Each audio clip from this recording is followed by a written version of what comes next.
In today's video, I'm going to teach you how to create Data Group's Power BI desktop. If you've ever wanted to tidy up a long list of categories or combine similar items so your visuals are easier to read, data groups are a fast, built-in way to do it. I'll walk you through the process step by step and share a few tips to keep everything smooth. Start by heading to the Data pane in Power BI Desktop and click on the column whose values you want to group. Pick a column that makes sense to combine, like product names, regions, or any categorical field. As soon as you select a single column, you'll notice the Column Tools tab light up in the ribbon at the top. If you don't see it, make sure you've selected just one column in the Data pane, not the whole table. With the column selected, go to the Column Tools ribbon, click Data Groups, and choose Add New Data Group.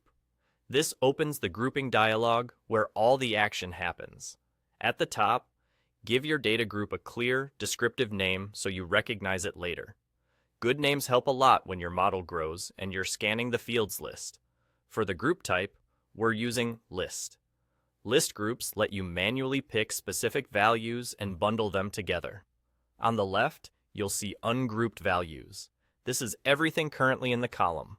Select the values you want to combine. Hold Ctrl or Shift to select multiple, and then click Group. Power BI creates a new group bucket. Click on its default name to rename it to something meaningful, like Premium Products or East Coast, depending on your scenario. That way, when you use it in a visual, the label will make sense to your audience. Repeat that same process for as many groups as you need. Select values from Ungrouped, click Group, and rename. If you leave some values ungrouped, they'll remain as their original entries or may be collected into an other bucket depending on your settings, which can be helpful for keeping the view tidy. When you're happy with the configuration, click OK.